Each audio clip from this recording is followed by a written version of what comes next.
Welcome to the neighborhood. Thanks for joining us today on the Messy Family Podcast.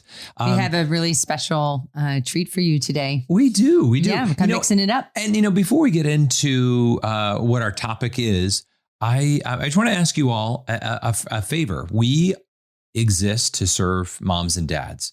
And it would be great if you could share this episode or any episode that you find helpful with 3 friends. We don't have any marketing team. We don't have any marketing budget. We have you. We have you, right? And so it would be really great if this has been a blessing to you, if this has been an encouragement to you, if you find it helpful. Maybe there's a mom or dad that you know that might be encouraged by it. Yeah. We didn't just want to invite you to share that, but you can also rate and review on iTunes or wherever you listen to Apple or Spotify or wherever. If you rate and review, it helps elevate the show. We can only do what we can do, but you can help us reach even more families and encourage. That's our hope, is that we're an encouragement, and we'd love for you to help us. All of our listeners. I mean, we have 10,000 listeners listening to this show. They share it to 3 people. There you go. 30,000. Boom. Done. All right. So there's so much more that we do beyond the podcast, but this is our biggest outreach effort. We have, first of all, a very exciting announcement that we want to start out with. Yes. We have a course that we do that hundreds of people have taken, 100 couples have taken, called the Family Board Meeting. You've probably all heard us talk about it. We've done a podcast on it. We are doing our very first Family Board Meeting live and in person. Live and in person here in Steubenville, Ohio, October 20th through the 22nd. So go to our website, get the details. It is going to be off the hook. And we have very limited space because since we're doing it live, we can only handle so many people. Steubenville's a very small town, We're small town people, okay? And so if you're able to, we know that it's busy. We're going to talk a little bit. There's so many things that we've got going on in the fall. Yeah. But we carved out a weekend, and we thought it would be great for those who would want to drive in, fly in. Steubenville is beautiful in the fall. In the fall, the Midwest here with the hills, it's just gorgeous. Leaves changing, all of that. Yes, it is a perfect time to come. And we get to teach you how to do a family board meeting in person with us and with other couples. We are so excited, and it's going to be awesome. Yeah. So hopefully you can join us. messyfamilyproject.org/events. You'll see it on the homepage there. I forget. We'll link to it in this podcast. I'll make sure that. There you go. Perfect. And what's that? That says hard sell. Oh. Yes, we're pretty low tech here. It's pretty much, this is like thing. That's our notes. Okay, so wow, you really outed us. No, you're the one that said. What does that say? we have found the Family Board Meeting to be possibly the most effective tool for our family in changing our family culture, at taking something from a dream and making it into a reality. Looking forward and becoming more intentional. If you've done it on your own. We've had a lot of people who've gone through the online course with us who asked for this. So we're doing that. So we're going to be inviting them first. But we'd love for those who maybe are not familiar with it, go to the website. We have tons of resources. We have a webinar that we did earlier in the year. If you're interested in the Family Board Meeting, this is a great tool. And why we're trying to do it in the fall is kind of preparing for the new calendar year. So we'll do another one as we look into 2024. But this is the last opportunity in 2023 to do the Family Board Meeting with us. And at the end of every virtual course, people always say, wouldn't it be great if we were all together? Right. Because you hear other people's stories, the way that we run the course, we have small groups, we have discussion, and people really find that there's so many other great couples out there who are struggling with some of the same things, or who, have the same challenges, and they love hearing each other and getting to know each other, but they're doing it virtually. Now we can be together and we can do it live. So if you have done the Family Board Meeting with us virtually, totally. Please come. If you don't know what we're talking about, listen to the podcast. You should still come. And if you can't make it this time, do join the wait list so that we'll let you know the next time we're doing this. We haven't set the schedule for 2024 yet, but we will very shortly. So we'll let you know if you join the wait list right away when we're doing this virtually next, and probably plan out a future in live one. Just another little note on the Family Board Meeting. Why we think this is so important is that there was an old mindset that was kind of like, we're going to just do our thing. We're going to shuttle our kids around. We're going to send them to school. We're going to do this, and just hope that things would work out okay. Hope is not a plan. That is not a strategy. That is a winning strategy. Don't just settle for the old way of doing things.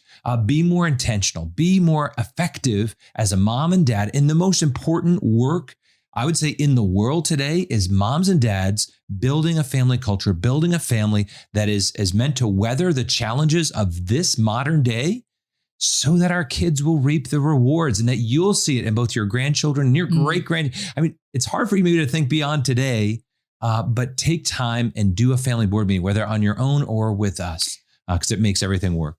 When I said hard sell, maybe I should have clarified that. That was a very hard sell. Was it? Okay. Yeah. All right. So I'm like really convinced. Yes, I know you are. This is powerful. Anyway, so hope you can join us in person. But if not, do one on your own. Okay. All right. So we're going to be talking today. We're going to be sharing an interview, a conversation I had. Well, before we mention two things real quick. Number one, we have our moms and dads courses that are filling up and that they were starting in the beginning of September. Right. The mom's course is, I haven't looked at the numbers today, but it's probably full or very close to being full because that fills up very, very quickly. Moms are way on top of the game. Dads, come on, where are you? Let's go. So either one of those courses, if you're interested, jump in on those. They are once a week, all through the month of September. And we're going to be mailing out materials very, very soon. Yes. And so jump in on that. And I know we did a podcast with Kristen and Ali Stefanik about our getaway to Punta Cana or Punta Cana. If you listen to that episode, you know what I'm talking about. But the deadline is coming up. We, with the resort, the deadline's in about a month. Yeah, it's in September, mid-September, early September. And we have to have those rooms booked. So if you are able to join us, again, this is a limited group that we're going to a renewal Catholic couples getaway. If you can join us, you will not regret it. This is a perfect Christmas gift. You can get it for your spouse right now, not tell them until Christmas and be like, guess what? We're going away for 4 days with Mike and Alicia, Chris and Natalie. Yeah. So then that getaway is in February, but we need decisions by September for that. So if you have thought about it, do it now. All right. So now switching over to our topic for today. I had a chance to interview Alicia's dad. And he talks to him all the time. I do. This one was recorded. I have to say, I love this man, and you're going to love, and you're going to love some of the stories. You may join us in both laughing and crying. It was a great conversation. I didn't know exactly where it was going to land. Exactly. You never know where things are going to go with my dad. So it's not just you, Mike. That's pretty much everybody. But it was beautiful. Talk about some pivotal moments in his life as a man. Yeah. And the importance of other men in his life. Yes. Yes. And so he has gone through many struggles. Anyway, you're going to really enjoy the conversation that we had. And I think that I just want to give a quick little background in case anyone has ever heard this say this before. My parents have been married over 50 years. I am the second oldest of the 10 Doman children from the Philadelphia area. And my dad is a Viet Nam vet. He was wounded in Vietnam before he married my mother. And they have lived just a life of drama and challenges and really pursuing holiness. So anyway, those are the kind of things that he's going to talk about in this upcoming podcast. And I'm so glad that he was on it. I'm just really, really happy that you did this. Yeah. Okay. So let's take a listen. All right. Well, we have an exciting guest with us today on the podcast. John Doman, my father-in-law, a man I greatly admire, has seen many ups and downs in your life. Yes. And we were kind of tracking your life against the Brotherhood, the men that have been in your life, right? That have supported you through some of these ups and downs. And something that I, knew from you right away from meeting you was that you're a disabled veteran. You came back from the Viet Nam War, but the story of your time in Vietnam left a mark on you. Absolutely. And it left a physical mark as well as, everything else, right? Yes. That went with that. Yes. But so maybe just we'll start with this and then maybe just paint a picture of what it was like for you first, going into war, right? You signed up, you volunteered to be a Marine. I volunteered, right. Which is pretty crazy. I was always crazy.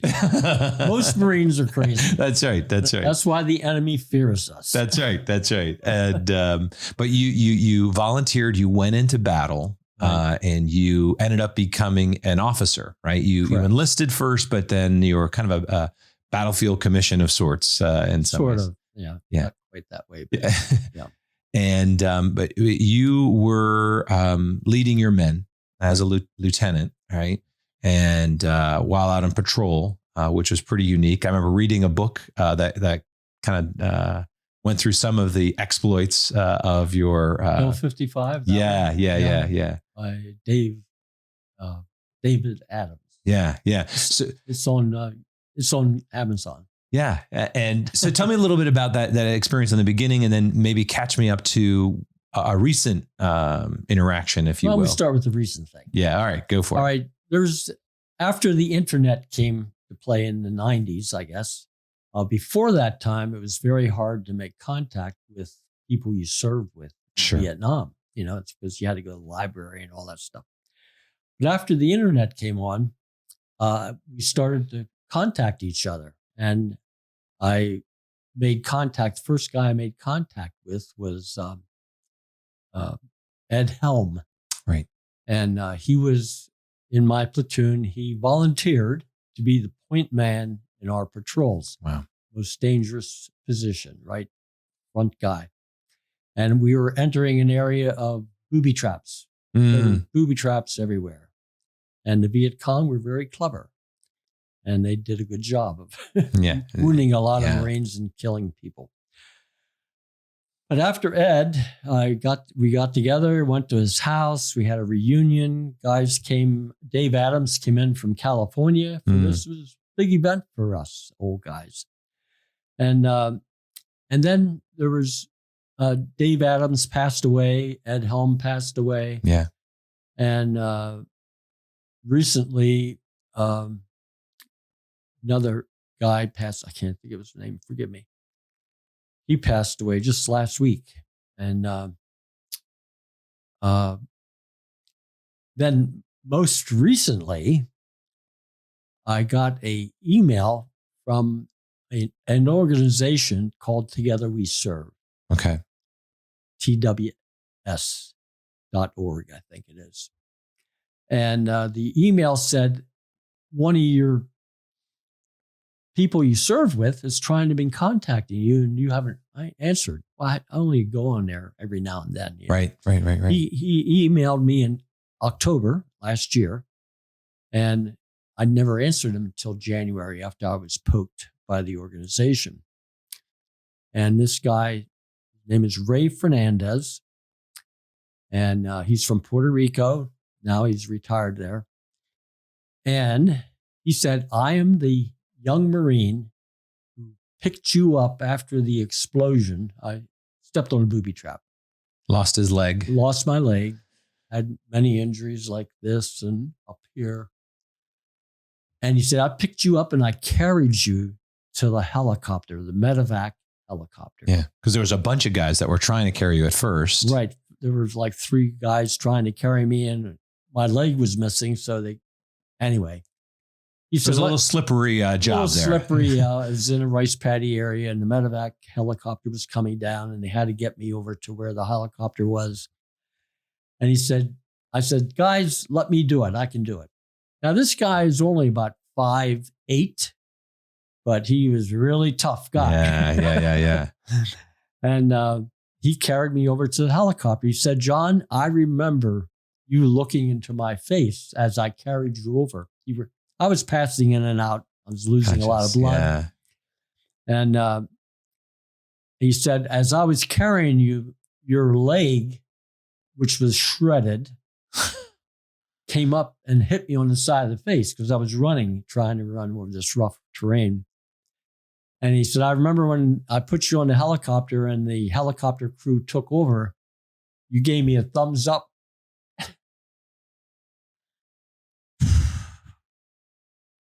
So make a long story short, Ray and I got together. Yeah. Yeah. After all these years, you didn't even know his name. He was on my platoon roster. Right. You know? Oh, well, still affected by that, you know? But here was this young guy put himself in harm's way. Yeah. Because the area was booby trapped. And it was an area that the Viet Cong were bordering the Da Nang Air Base. So we were there to try to find those weapons, and they booby trapped the area really heavily. So Ed and I, first we emailed back and forth, and we exchanged our cell phone numbers, then we talked, then we made arrangements to meet. Yeah. He was visiting his grandkids in Delaware, and we got together, and I took my son, Joe, and Jessica with me, my two of my 10 children. And it was a very emotional time. I cannot imagine. Oh, Dad, it was, it just demonstrated to the world the support that men in many real ways can give each other. That's a very concrete example of somebody who laid down their life for me. Yeah. Yeah. But in today's world, men need support. Yeah. Because we are in a battle. Yeah. Yes, for spiritual battle. And we need each other. Yeah. And I think about when you shared that story, the first thing that came to mind to me was the impact that one man had on you, all your 10 kids, mine. Yeah, my kids wouldn't be here. I wouldn't be with your daughter. Right. The ripple effect of one man picking up a brother. Yeah. And carrying him out, Yeah. And that image struck me so powerfully that one man can make a difference. Yes. One action of heroism, one action of one brother standing up and saying, I want to walk with you. I'm going to journey with you. I'm going to carry you out of hell and back. Yes. Another instance of where one man made a deep impact on me was my friend, Joe Marchese. Oh boy, I don't know why I'm so emotional. Joe was a brother from the House of God's Light. It was a charismatic ecumenical community in Ardmore, Pennsylvania. And Joe was a member of that group. And from Viet Nam, when I came back, I was drinking heavily. Yeah. I never got into drugs or anything like that, but you were dealing with the brokenness and the horror of war, right? I didn't realize how much it affected me. Yeah. And I drank every night until I went to bed. And I thought that was normal. Because you were medicating. You were looking for an escape. Medication, yeah. And Joe called me up. He said, I heard something I couldn't believe, John. And I had done something really stupid. Yeah. And he called me on it. He called me up and said, John, we got to meet. Because he was holding me accountable. That's right. It was the beginning of my recovery process. So he called you out on your drinking and your problem. Right. And how did you receive that? It was hard. Yeah. Because I never thought I could live my life without drink. Yeah. I thought I had to have drink. And you probably thought you were handling it. You were managing it. Yeah. Yeah. I wasn't abusive to my wife. Yeah. I never cheated on her. I tried to be a good dad, but looking back on it, I was not a good dad. Right. I was isolating myself from them and from my wife, drinking from the time I came home until I went to bed. And I didn't miss any days of work or anything like that. Right. And you were functional on the outside. I was a functional drunk. Alcoholic. And I'm happy to say, through circumstances of that phone call, this man, brother, called me. I've now been sober for almost 40 years. Praise God. And it changed my life totally. And another brother stepped in. Another brother stepped up. Picked you up, helped you out, reached in. Yep. Made an uncomfortable call for him, I'm sure. Yeah. But he had the guts to do it. I don't know if there are very few people who would have the guts to say, I'm going to put my relationship on the line. Exactly. Because he didn't know how I was going to react. Yeah. It could be the end of everything. He could get it blown up in his face. And I imagine it wasn't easy, obviously, for you to receive. Yeah. And I imagine it wasn't a boom, we're done. No.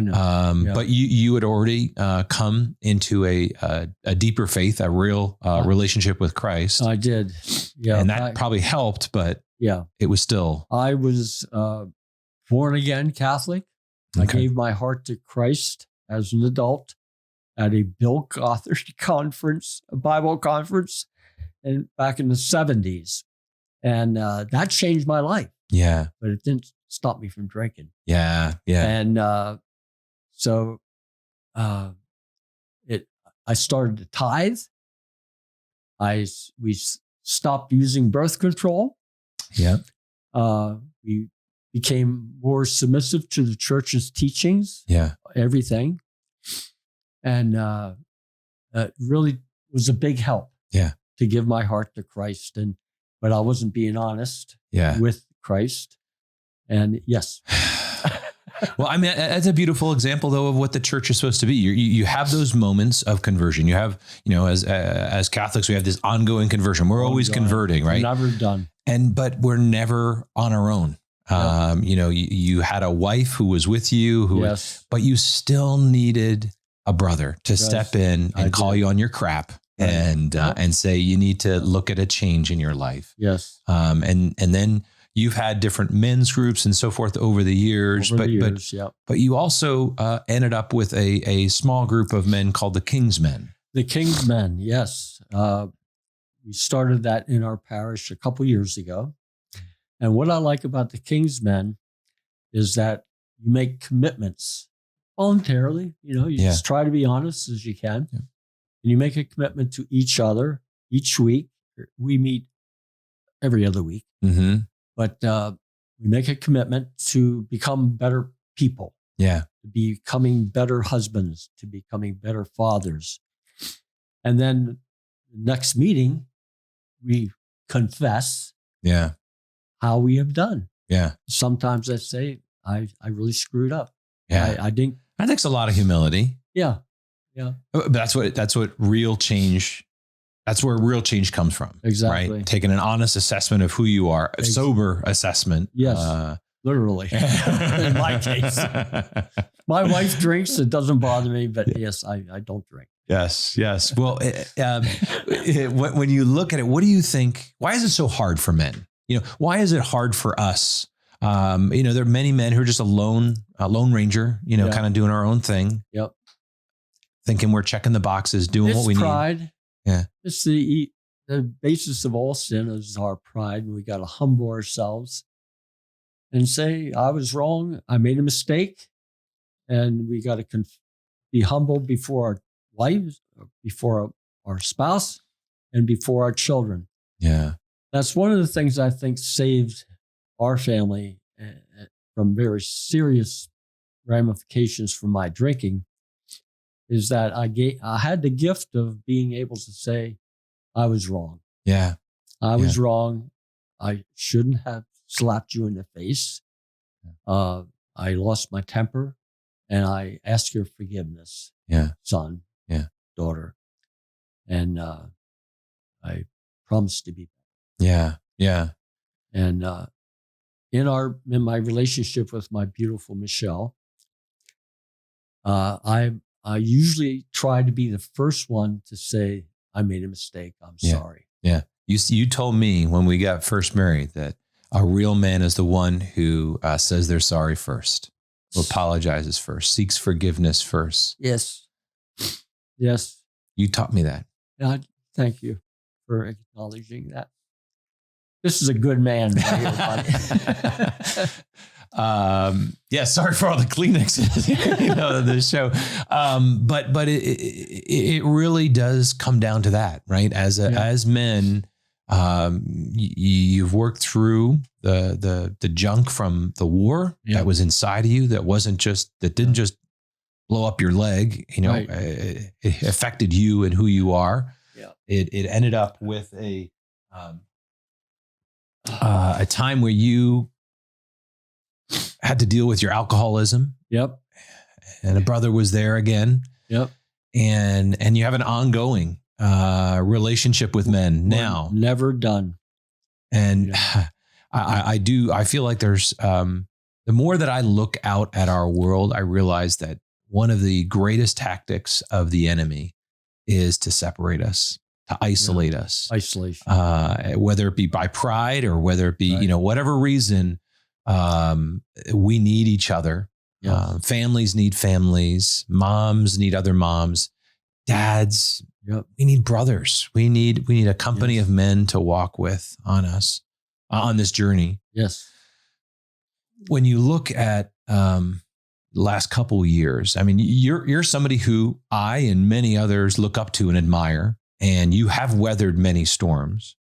But when you say, God's not done with you yet, you're still a work in progress. That's right. It's humbling for the rest of us, to be very honest. Okay. And it's it challenges and should challenge us to keep evaluating and looking at our lives. You give that example, right? Yeah. And you also shared there was just another moment where another man stepped in and brought you even new freedom with some time you spent with Neil Lozano.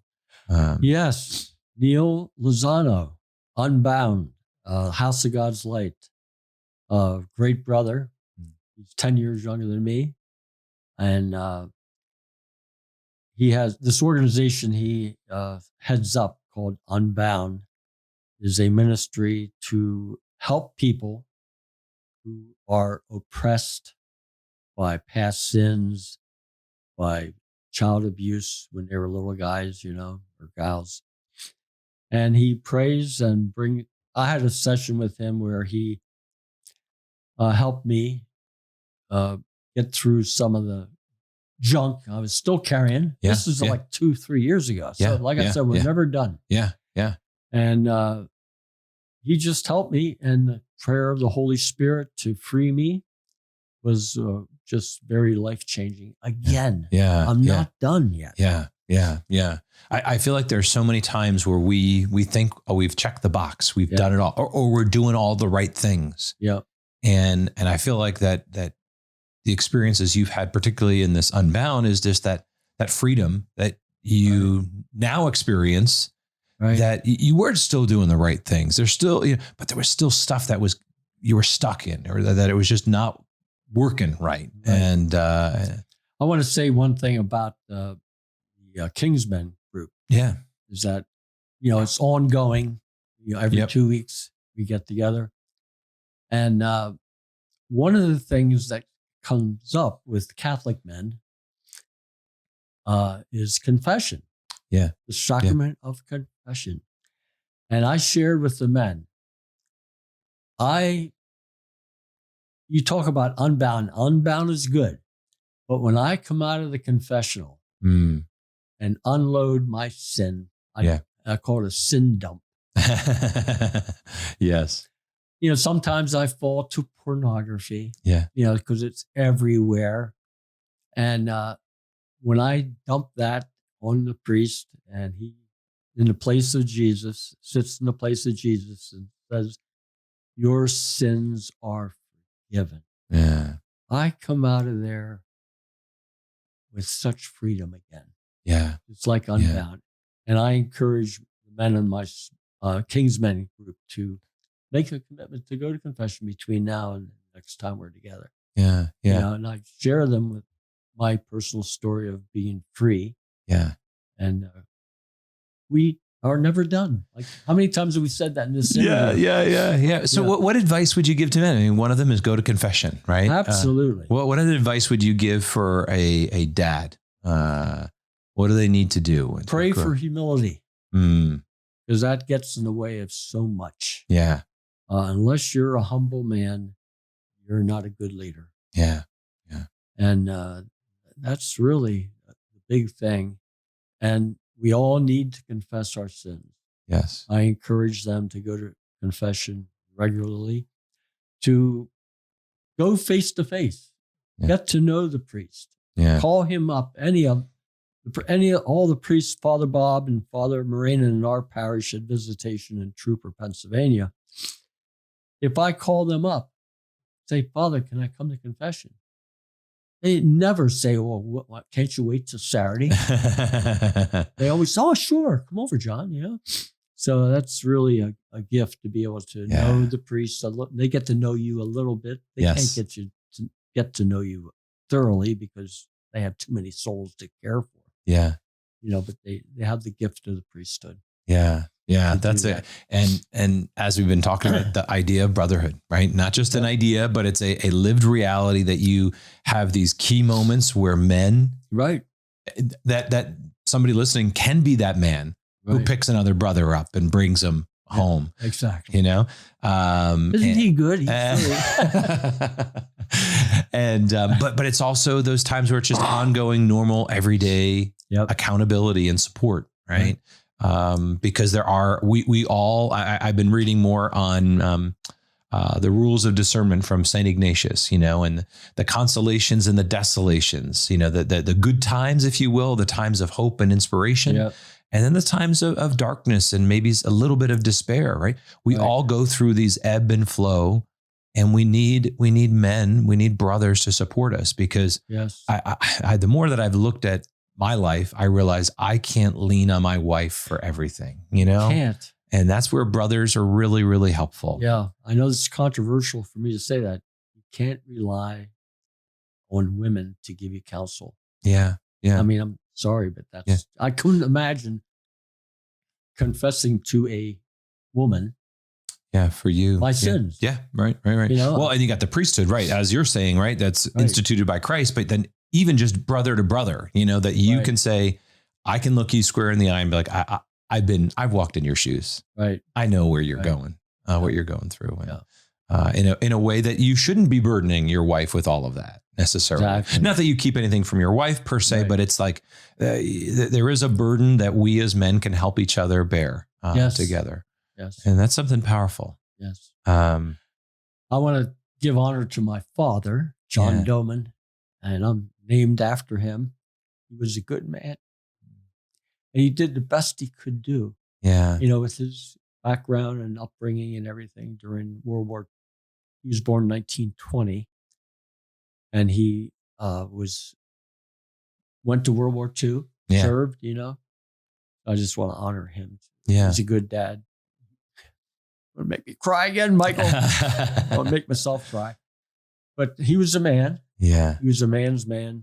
I just love him so much. Well, one of the things I knew from the very moment, and I've said this before, but when I fell in love with your daughter before I met you guys. Right. But when I saw your family, when I saw you and the way that you had these 10, or at the time, nine kids, and I thought that's what I want to be a part of. I want to be a part of this family. I didn't know your background. I didn't know your alcoholism. I didn't know, Viet Nam and the struggles and all of those things, and the continued ongoing, challenges. Right. Right. But it gave me so much hope that as a son of an alcoholic, of a divorced family, that I looked and said, okay, later on, when I heard more and more of your story, I'm like, I can do this too. Sure. I can do this. This is, I'm not beyond repair. I'm not beyond not saving or whatever, Right. And I think that that's what men need to see. We need to know that there are men who love the Lord, love the church, who love their spouses, but we are human and we need each other. And we need to struggle together. We need to stay in the fight, and we need to stand up for each other, and we need to have some uncomfortable conversations at times. Exactly. And knowing that we don't have to get it all right is actually very freeing to me, that God is bigger than our flawed past, or even the decisions we have made that have screwed up sometimes ourselves or our family. Right. So thank you for your witness. Thank you for your love that you've obviously given to your kids. And I'd say every one of your kids is marked with something you gave them, is a deep sense of humility, a deep sense of always wanting to extend and receive forgiveness. Because your kids sometimes, they have fought when they were younger, and now look at them. They really are best friends to each other. Who would have ever thought Martin and your wife would be friends as they grow? They were teenagers. They were always. Anyway, yes, Michael. And I want to give a plug to your ministry, Messy Family Project. It is such a great thing that's needed today. And I try to spread the word every place I go. Yeah. Well, thank you for that. And we'll probably continue this conversation in the future. I have other topics I was thinking about, the rites of passage and so much more that we could talk about. Sure. But let's close our time out here, focusing in on the importance of brotherhood. Sure. All right. So I hope you enjoyed that episode. I really was so glad that he could share his story. I remember talking to your dad early on and wanting him to share more of his story of being in war with the boys, with our kids. Yeah. And he struggled with that. He didn't want to. Oh, when growing up, he never talked about even being a Marine, really. And I felt like that. And I know parts of his story, and he's a real hero, you know? Yeah. And, but just thinking of the story and how he shared that but he's happy to share about the people he would call heroes around him who saved him, like Ray Fernandez and others. But then there were multiple times where other men stepped into his life. Like I look at him and I admire him. I'm proud to call him my father-in-law. Yeah. And, but then for him to, with truth and humility, to say, but here are the other men who have really helped me be the man I am today. And I think it's a real witness that no matter what happens in your life, that God is greater. And I mean, you know, like I just said, when I was growing up, he never talked about the war. He barely talked about being a Marine, other than like, you know, having Marine Corps stuff. But it's only been in the last probably 10 years or so that he's really experienced real healing. And he's been a committed Christian his whole life, but that healing has just taken a long time. And God is so good and so great. And I think it's a real witness to no matter what happens in our life, that God can bring healing to us and continue to bring us joy. And one of the takeaways that I had from the conversation was the idea that men need men. Absolutely. There's obviously we need our spouses who both are great counselors and encouragers, and you know, so many ways support and encourage us. But that there are things that really we need other men for. Absolutely. There are burdens that we shouldn't put on our wives, or conversations or support that we might need. And I think that just seeing in his life, you know, and if you want to be half the man that John Doman is, and the legacy that he has, and the rippling effect that he has, we've got to find other men. We've got to find men who we can be real brothers with, who can save us when we can speak truth to us. Yeah. So, and again, if you want to connect with us on the family board meeting that's coming up in person in Steubenville in October, or the moms and dads course that are quickly filling up, that are online.